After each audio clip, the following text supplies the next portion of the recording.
గండికోటలో 1651 కంటే ముందు అంటే హిందూ రాజులు పాలించేటప్పుడు ఇక్కడ దాదాపు 21 ఆలయాలు ఉండేవట.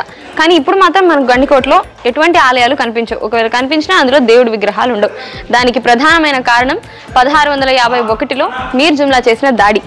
ఆయన చేసిన దాడిలో ప్రతి ఒక్క ఆలయాన్ని ధ్వంసం చేయడం మాత్రమే కాకుండా ఆలయంలో ఉన్నటువంటి దేవుడి విగ్రహాలని కూడా ఎన్నో ఆయన ధ్వంసం చేయించారు. అయితే ఇదంతా ఒకవైపు ఉంచితే మాధవరాయస్వామి ఆలయంలో ఉన్నటువంటి విగ్రహాన్ని ఎక్కడ ధ్వంసం చేస్తారేమో అన్న భయంతో ముందుగానే మీర్ జుమ్లా దాడికి వచ్చే ముందే ఇక్కడ బ్రాహ్మణులు మాధవరాయస్వామి విగ్రహాన్ని తీసుకెళ్లి మైదుకూరులో ఉన్న ఒక బావిలో పడేశారని చెప్తారు. అయితే ఇప్పుడు అక్కడ బావిలో దొరికినటువంటి మాధవరాయస్వామి విగ్రహాన్ని వాళ్ళు అక్కడ వేరే గుడిలో ప్రతిష్ఠించి పూజలు చేసుకుంటున్నారు. ఆ విగ్రహం ఈ గండికోటలో ఉన్న మాధవరాయస్వామిదే అని చాలా మంది చరిత్రకారుల అభిప్రాయం.